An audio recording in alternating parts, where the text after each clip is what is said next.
de diapositivas las hacen saber por el chat para corregirla de forma inmediata. Entonces, la sesión del día de hoy van a ser los paraclínicos y el tratamiento visto desde un punto de vista de abordaje del paciente con EPOC.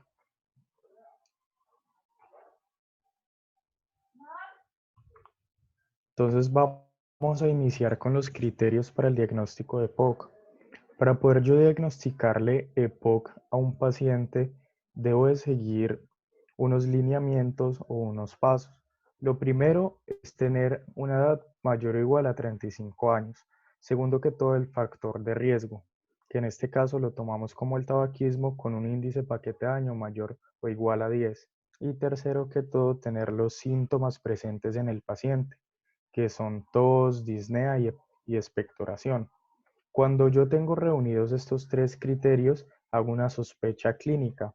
Yo hasta el momento tengo un presentimiento de que mi paciente puede tener un EPOC, pero yo no lo puedo afirmar. ¿Cómo afirmo o corroboro de que mi paciente tiene un EPOC? Sencillamente, le hago una espirometría broncodilatación. Entonces hago que el paciente le den un broncodilatador y le mando a hacer la curva espirométrica. Entonces, cuando tenemos un FEP1, que es el volumen expiratorio forzado en un segundo, y la capacidad vital forzada menor a 0.7, estamos hablando ya de una EPOC en el paciente, teniendo en cuenta algo antes, que es el diagnóstico diferencial. Entonces, ya les doy cuáles son los diagnósticos diferenciales del EPOC y las exacerbaciones. Esto que aquí ven ustedes como steps son los pasos que vamos a llevar el día de hoy y cómo nos vamos a organizar. Entonces vamos a ir desde la sospecha clínica hasta el tratamiento del paciente. Vamos a pasar por los paraclínicos o pruebas diagnósticas. Vamos a mirar la clasificación ABCD teniendo en cuenta el GOLD, el MMRC y el CAT en el paciente para mirar cómo es el manejo y la clasificación del riesgo de exacerbación en mi paciente. Entonces, lo primero son los síntomas, los que hemos hablado durante estos 3 días, que es el tos, disnea y producción de esputo en mi paciente. Es la razón por la cual mi paciente me va a consultar. Entonces, para que los tengamos siempre muy presentes. En cuanto al diagnóstico diferencial que debemos hacer en un paciente que me está consultando o presentando una exacerbación, vamos a tener 6 posibles diferenciales. Una neumonía, neumotórax, derrame pleural, un TEP, un edema secundario en insuficiencia cardíaca o una arritmia. ¿Cómo vamos a corroborar o vamos a hacer el diferencial con paraclínicos? En el caso de una neumonía, vamos a enviarle una radiografía de tórax y que vamos a buscar infiltrados neumónicos. Le vamos a enviar PCR, aquí aclaro que es la proteína C reactiva y no la otra PCR, para que lo tengan presente. Este es un medidor de inflamación y de infección en el cuerpo de inicios tempranos.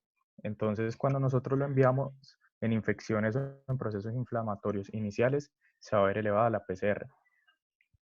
En el neumotórax vamos a enviar igualmente una radiografía para mirar cuáles son las marcas radiológicas que me va a dejar un neumotórax o un ultrasonido, al igual que en el derrame pleural. Lo vamos a ver con pura imagen. Ya para un TEP es un poco más complejo, vamos a enviar un Doppler o un TAC para descartarlo en el paciente. Ya cuando hablamos de corazón, vamos a hacer pruebas correlacionadas al corazón. En el caso de un edema secundario en insuficiencia cardíaca en el paciente, vamos a mirar esas enzimas que son la troponina. Vamos a ver mediante un eco o un EKG cuáles son las alteraciones electrocardiográficas en el paciente o mirar cómo se está comportando ese corazón. Y para una arritmia ya es mucho más sencillo porque con un simple EKG puedo ver las alteraciones electrocardiográficas. Ahora miremos la primera prueba diagnóstica, que es la radiografía de tórax. Entonces les voy a resumir muy rápidamente qué es lo que debemos de ver en una radiografía. Primero que todo, que veamos la silueta de 9 a 10 costillas para saber que tenemos un campo pulmonar bastante amplio. Vamos a ver las siguientes estructuras. Vamos a ir en orden. VBD se va a referir al tronco venoso braquicefálico derecho. Aquí hay que aclarar algo, y es que estas imágenes no son como tan claras la primera vez que uno las ve, sino que hay que entrenar los ojos para aprendería a identificar muy bien las estructuras. Pero vamos a ver como lo más general. Aquí seguiría la BCS, que es la vena cava superior. Vamos aquí en orden con el atrio derecho. Aquí con APIL, que es la arteria interlobular derecha. Vamos acá con los ángulos costofrénicos, que son muy importantes a la hora de un derrame, porque el líquido se va a ubicar sobre esta zona. Miremos aquí la silueta diafragmática, en donde tenemos de que es mayor a nivel derecho por la presencia del hígado. ¿Qué más podemos ver por acá? Vamos a ver el callado aórtico, la tráquea, las bifurcaciones tanto derecha como izquierda de la tráquea. Vamos a ver en esta zona de aquí el tronco de la arteria pulmonar, TAP, lo que está en amarillo.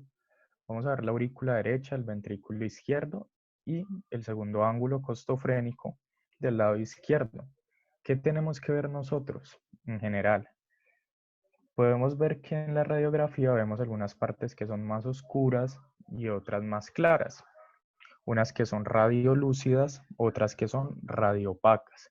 Lo normal de una radiografía es que tenga un poquito de opacidad por las estructuras que estamos viendo, tanto las estructuras musculares como las estructuras vasculares y las estructuras de la vía aérea. Entonces lo que tenemos que tener en cuenta es esta imagen siempre presente en la mente. Mirar qué es lo normal y compararlo con lo patológico. Entonces ahorita teniendo eso en cuenta y esas bases, vamos a pasar a ver qué es lo que sucede en un paciente con un enfisema o con una bronquitis.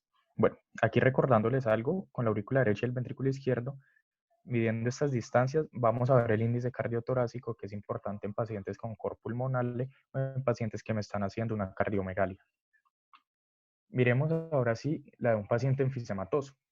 El aire se va a presentar radiolúcido. Esto significa que me van a aumentar los espacios negros, como lo podemos ver aquí.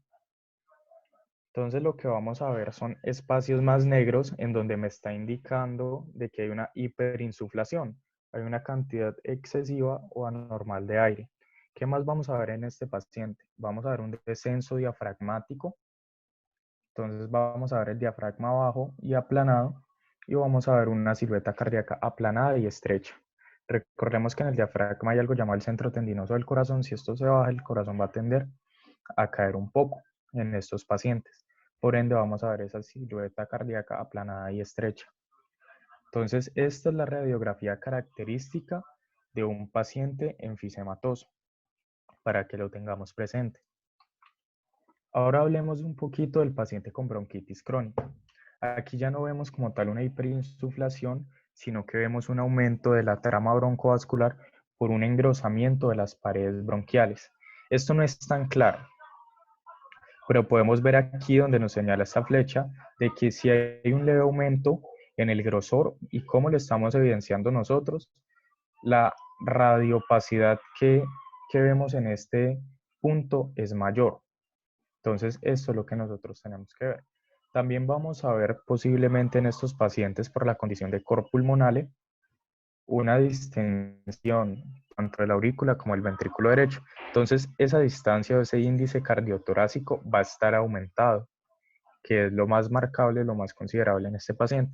Podemos ver que aquí vemos un poco de radiolucidez. Recordemos lo de no ser tan cuadriculados y tener en cuenta de que un paciente con bronquitis también me puede hacer un enfisema. Listo. Entonces seguimos por aquí. Aquí hay otra imagen de un paciente con bronquitis crónica. Entonces vamos a ver el aumento de la trama broncovascular aquí. El índice cardiotorácico aquí no se ve tan aumentado, pero sí podemos ver con mayor claridad cómo se da una radioopacidad mayor indicándonos el aumento. Ahora pasamos a la segunda prueba, que es la espirometría. Ya tuvimos una charla anteriormente, pero para los que no estuvieron, recordarles un poco de qué es lo que vamos a evaluar en un patrón obstructivo de la espirometría. Entonces vamos a evaluar el FEP1 sobre la capacidad vital forzada de que sea menor al 70%. Eso es lo que vamos a ver en un patrón obstructivo y una disminución del FEP1. Entonces miremos por aquí, por este lado, ¿Qué es lo que sucede en una espirometría normal? En la curva volumen-tiempo, vamos a ver que a medida del tiempo hay un mayor volumen. Entonces se moviliza más aire. Esto sucede en una espirometría normal. Pero en un patrón obstructivo, en donde sacar el aire es más difícil, vamos a ver que en la curva volumen-tiempo, en la misma cantidad de tiempo vamos a movilizar menor aire. Entonces la altura va a estar disminuida. Ahí estamos hablando ya de un patrón obstructivo. Dentro de estos patrones obstructivos vamos a tener una clasificación por el GOL. Entonces, teniendo en base el BEF1 sobre la capacidad vital forzada menor a 0.7, tenemos que clasificarlo ahora en si estamos hablando de un patrón obstructivo leve, moderado, severo o muy severo. Para eso vamos a tener en cuenta el BEP1.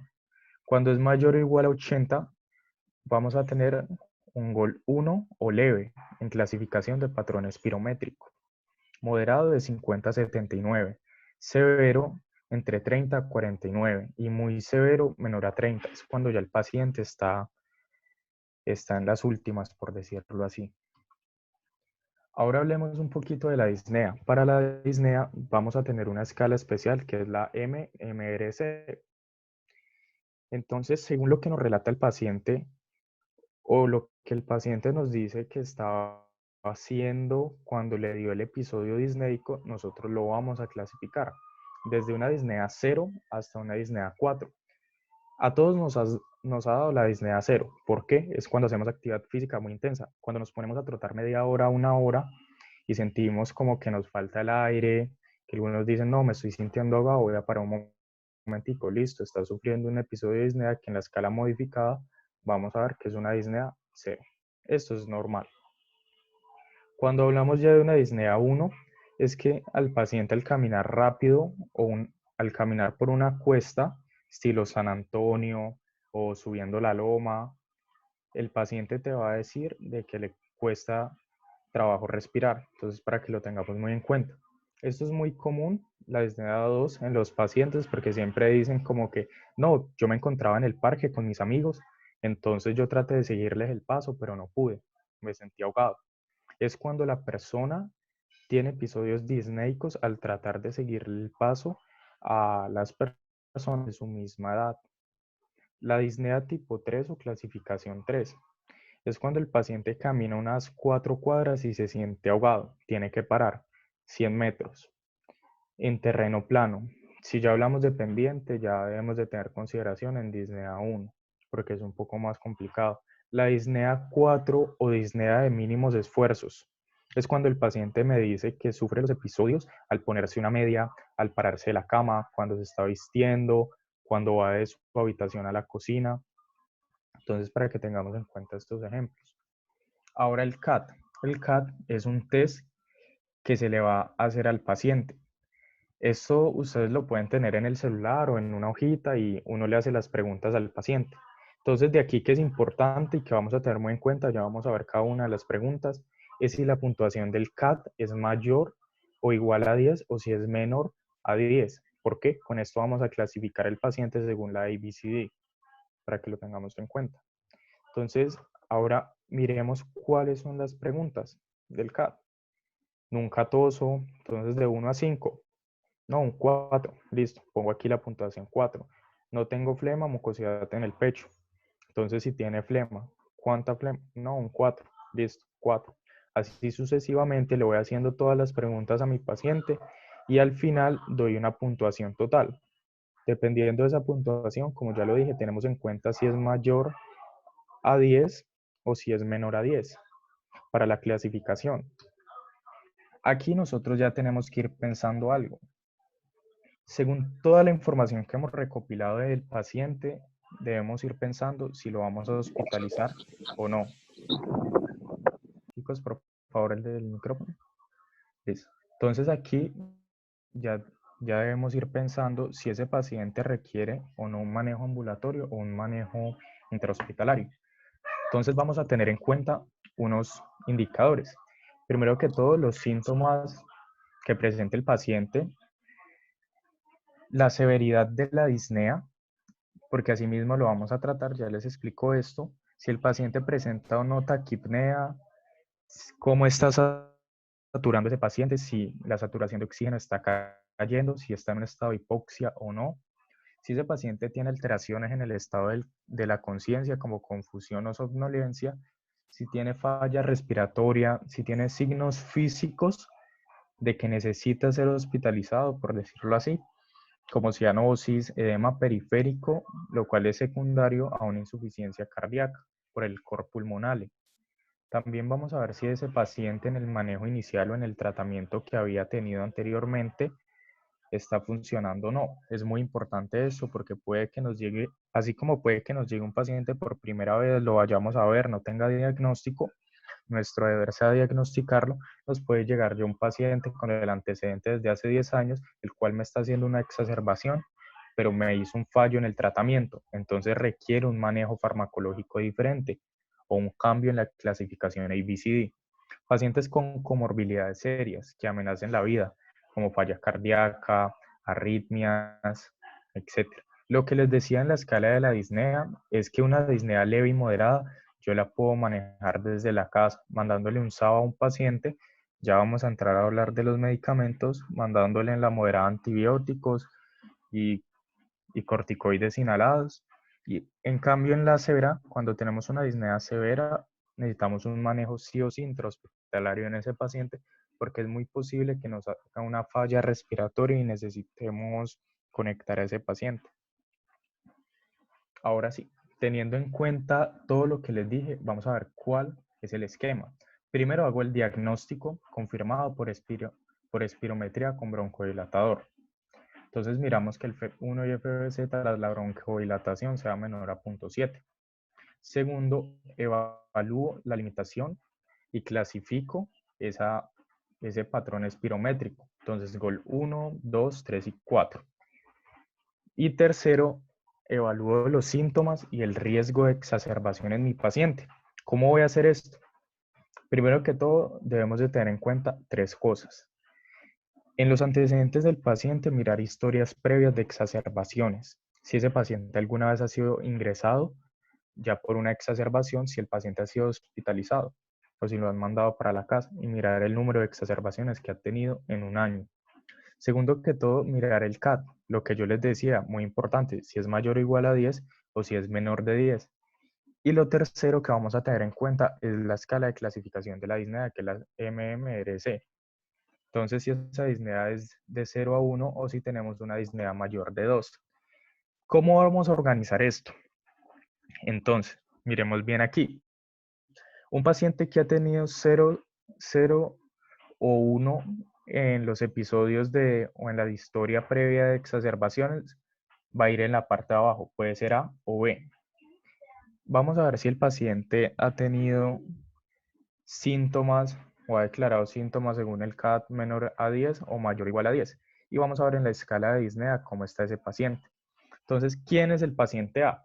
Es un paciente que no me ha hecho historia de exacerbaciones, que no me es muy sintomático y que en la disnea estamos en una disnea que puede decirse como aceptable. Entonces es un paciente que yo lo voy a manejar sin problema y un paciente que lo más probable es que no me haga una exacerbación por la historia previa y porque es poco sintomático. Ya cuando hablamos de un paciente tipo B, es un paciente que no me ha hecho exacerbaciones o me hizo una, pero no requirió de ingreso o hospitalización, pero es un paciente que se me declara muy sintomático y es un paciente que vamos a tener en la escala de disnea ya unos valores de 2, para que lo tengamos en cuenta. ¿Quién es el paciente C? Es ese paciente que no es sintomático, pero que me hace historia de exacerbación y que ha sido tan necesario el ingreso del paciente a hospitalización que debemos de tenerlo muy en cuenta esto. ¿Por qué? Porque es un paciente que me va a hacer una exacerbación de manera más fácil. Ya cuando hablamos del paciente tipo D, que es el más complicado, y aquí es donde nos complicamos en el tratamiento también, es un paciente que va a ser muy sintomático y muy exacerbador. Entonces, es ese paciente que aparte de que tiene los síntomas presentes todo el tiempo, de que tiene una disnea grave y de que tiene historia de exacerbación, es un paciente del cual podemos hablar que está en un riesgo alto de muerte. Entonces, para que lo tengamos también muy en cuenta ahí. Ahora sí vamos a ver cuál es el tratamiento, el manejo farmacológico de estos pacientes, que es la terapia B, es el tratamiento farmacológico inicial. Miremos el grupo A. ¿Yo qué le voy a hacer al grupo A? Me dan un momentico, borro esto que no sé qué hace aquí. Listo. Entonces, es un paciente al cual yo le voy a dar un broncodilatador porque no es un paciente ni que me esté exacerbando ni que se me esté indicando muy sintomático. Entonces, el manejo farmacológico es más sencillo. En los pacientes del grupo B, que eran aquellos pacientes que se me dan muy sintomáticos pero no me hacen exacerbaciones, ya yo tengo que darle un broncodilatador de acción larga, que puede ser un LABA o un LAMA. Ya vamos a entrar a ver cuál es cuál. En el grupo C, que son los pacientes que me hacen exacerbaciones mayores o que me han tenido o que han tenido que ser ingresados a hospitalización, pero no se ven tan sintomáticos, lo vamos a manejar con un lado, igualmente con un broncodilatador de acción larga. En este caso, el grupo D es donde se me complica el tratamiento. ¿Por qué? Porque yo debo considerar si el paciente tiene una escala de CAT mayor a 20, porque es un paciente muy sintomático y ya tengo que pedir un hemograma para ese paciente para ver recuento de eosinófilos. Aparte de eso, debo tener en cuenta comorbilidades respiratorias como el asma. Entonces, en ese paciente puedo manejar desde un LAMA hasta un LABA más un corticosteroide inhalado. Entonces, ahora vamos a verlos y a desglosarlos uno por uno. Miremos cuál es el paciente tipo A. Entonces habíamos hablado de que es un paciente que me hace de 0 a 1 exacerbaciones sin ingreso a hospitalización, un paciente en la escala de disnea que tiene de 0 a 1 y un CAT menor a 10. ¿Cómo lo voy a manejar yo? ¿Le puedo dar un LABA o le puedo dar un SABA a ese paciente, que son los broncodilatadores? De LABAs, ¿cuáles les voy a dar? Bueno, listo, los más comunes, formoterol, salmeterol. Y SABA le voy a dar salbutamol o terbutalina. En el caso de que mi paciente recaiga o me haga una exacerbación, debo de considerar dos cosas. Cambiar de tratamiento o segundo que todo, reclasificar a ese paciente. Mirar si ese paciente, ya no estamos hablando de un grupo A, sino de un grupo B, un grupo C o un grupo D, para que lo tengamos muy en cuenta. En el grupo B vamos a tener esos pacientes que me hicieron de 0 a 1 exacerbaciones, pero son pacientes que se presentan muy sintomáticos. Entonces, en estos pacientes ya no voy a usar broncodilatadores de acción corta, sino de acción larga, para que lo tengamos en cuenta. Puedo usar LABA o un LAMA. Lo que se aconseja aquí y lo que se ha visto desde la parte de evidencia en la práctica clínica es que los LAMA disminuyen el riesgo de que el paciente me haga una exacerbación. Entonces, ¿cuál tengo? Glicopirronio o tiotropio para esos pacientes. Ya si el paciente me hace exacerbaciones, yo puedo hacer una combinación entre LABA y LAMA para manejarlo y mirar si el paciente me está remitiendo en la condición o no. Ahora entremos a ver los pacientes del grupo C. ¿Quiénes eran? Aquellos pacientes exacerbadores, pero poco sintomáticos, o que me han requerido de un manejo intrahospitalario. Para esos pacientes, al igual que en el grupo B, voy a manejar LABA o LAMA, teniendo en cuenta de que el LAMA me disminuye el grupo o el número de exacerbaciones, el grupo en el cual lo voy a clasificar, y el LABA en realidad me va a servir más que todo para una terapia combinada LAMA-LABA, cuando el paciente me está haciendo exacerbaciones con el tratamiento de base que yo le he dado. Si ese tratamiento combinado no le sirve, tengo que evaluar una reclasificación en el paciente. Entonces, ¿cómo lo voy a reclasificar? Mirando los episodios previos, mirando la escala de disnea y mirando el CAT del paciente. Y ahí ya pasamos al grupo donde se complica todo, que es el grupo D. Entonces, el grupo D son los pacientes que, primero que todo, son exacerbadores y segundo que todo, son sintomáticos. Entonces, ya estamos viendo un paciente con número mayor o igual a 2 exacerbaciones, ingresos hospitalarios, un valor mayor o igual a 2 en la escala de disnea y un CAT mayor a 10. Entonces, en estos pacientes que tenemos síntomas severos, hay que hacer primero que todo un análisis del valor del CAT. Si el paciente tiene un CAT,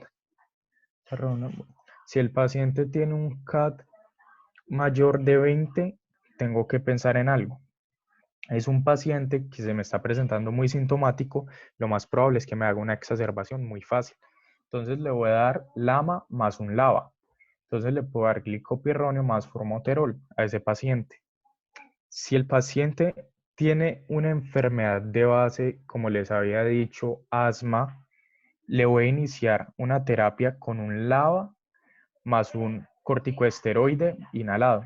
Entonces, ¿cuáles son las combinaciones que podemos ver en la clínica? Formoterol betametasona, salmeterol fluticasona. Eso es lo más común en estos pacientes.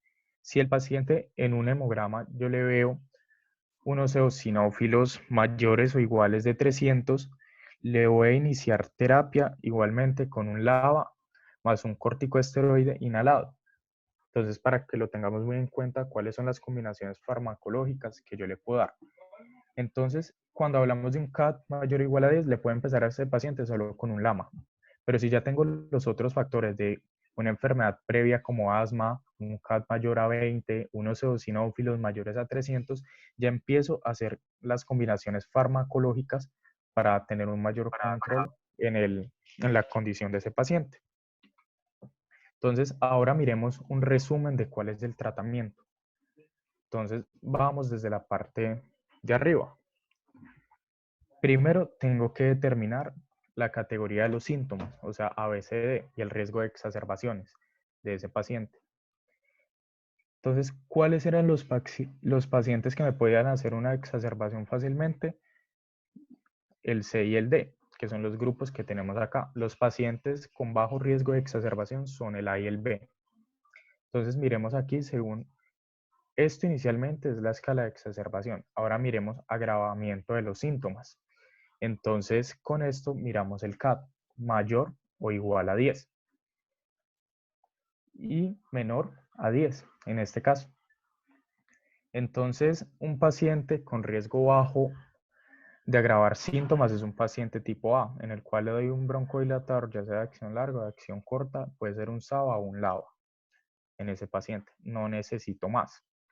En el paciente que tiene un agravamiento de los síntomas altos por un CAT mayor o igual a 10, que es el grupo B, lo va a manejar como habíamos dicho anteriormente con un LABA o un LAMA, recomendando más que todo el LAMA porque se ha notado desde la clínica que me disminuye el riesgo de exacerbaciones. Ahora nos vamos para este lado, en los pacientes que fácilmente me hacían una exacerbación. Entonces, tenemos qué pacientes, los del grupo C y D. Vamos a mirar si en el CAT tiene un riesgo bajo o alto. Si tiene un riesgo bajo, es un paciente tipo C. Lo va a manejar con un LAMA inicialmente. Si tiene un riesgo alto, es un paciente del grupo D, que son los complicados. Entonces, aquí, ¿qué voy a ver? Si lo manejo con un LAMA más un LAVA, o si el paciente tiene las condiciones de las que ya habíamos hablado, que son nada más recuento sinofílico mayor o igual a 300, entonces lo voy a manejar con un LAMA más un glucocorticoide inhalado, que eran las combinaciones que habíamos dado anteriormente de formoterol fluticasona, por ejemplo. Entonces vamos a ver qué sucede si estos pacientes no tienen mejoría o me hacen exacerbaciones. Nos vamos por el grupo A. Entonces, ¿qué voy a hacer? Le puedo cambiar el fármaco broncodilatador. Si le estaba dando un SABA inicialmente, que es como la primera elección, se lo cambio a un LABA en este paciente. O si no, lo reclasifico. Miro a ver si este paciente ya me cumple con criterios de grupo B, C o D. En el paciente del grupo B que con un LABA o LAMA no me está remitiendo, ¿qué hago ante la falta de mejoría? Le doy un LABA más un LAMA, los combino. Si el paciente no me mejora, entonces lo que busco es reclasificarlo. Un paciente del grupo C, que le estoy dando un LAMA y me hace exacerbaciones, ahora tengo que considerar en darle una terapia combinada entre un LAMA más un LABA para mirar si el paciente mejora. Ya cuando hablamos de un LABA más un glucocorticoide inhalado es darle la terapia del grupo D. Entonces debemos de tener en cuenta que este paciente va a estar reclasificado. Cuando hablamos del tratamiento del grupo D, si el paciente ante la combinación con glucocorticoides no me está remitiendo, me está haciendo episodios de exacerbaciones, ¿qué le voy a dar a ese paciente? Un LAMA más un LABA más un glucocorticoide. Si me hace exacerbaciones, considero otros medicamentos. Recordemos que de las causas de exacerbaciones habíamos hablado de infecciones. Entonces, primero que todo, le puedo añadir un macrólida de la sospecha de una infección. Roflumilaz también se lo puedo dar. ¿Y por qué retiro el glucocorticoide inhalado? Aquí hay algo muy importante y es que los glucocorticoides me aumentan el riesgo de que el paciente me haga una neumonía. Entonces tengo que vigilar mucho a ese paciente y mirar si necesito darle antibióticos para ayudar a su condición. Aquí haciendo un resumen de cuál es el manejo del paciente, lo primero es identificar. Vamos a irnos uno por uno. Identificar si el paciente tiene con el diagnóstico síntomas, factores de riesgo, la espirometría. Segundo, el manejo inicial o la clasificación inicial que le vamos a dar a ese paciente. Entonces, GOLD, ABCD, aquí esto no es tan común que lo haga. Lo de alfa-1 antitripsina, recordemos que una de las deficiencias enzimáticas es esta, que me condicionan para enfisema, pero es muy raro de que un paciente entre en un estudio sobre la deficiencia de esta enzima. Entonces, aquí le damos el manejo inicial al paciente. Le damos terapia de rehabilitación pulmonar, manejo de las comorbilidades, se le da vacunación como profilaxis ante ciertas enfermedades respiratorias y se le da el manejo farmacológico. Entonces yo tengo que estar evaluando este manejo que le di a mi paciente. ¿Cómo lo hago? Entonces hago un recuento de los síntomas, las exacerbaciones, mirar si el paciente dejó de fumar. Recordemos que es muy importante que el paciente deje el factor de riesgo o minimice el factor de riesgo. Entonces decirle al paciente, venga, no fume más, explicarle por qué, hacerlo caer en cuenta de que fumar va a empeorar o deteriorar su condición. Y aparte de eso, si el paciente me está empeorando, si me está haciendo una exacerbación, si no me remite en su condición, necesito hacer un ajuste de rehabilitación pulmonar o de farmacoterapia, que ya sería un ajuste en el tratamiento como lo habíamos visto anteriormente. Entonces ahora hablemos de cuál es el tratamiento no farmacológico en los pacientes y vamos a verlo según la clasificación ABCD.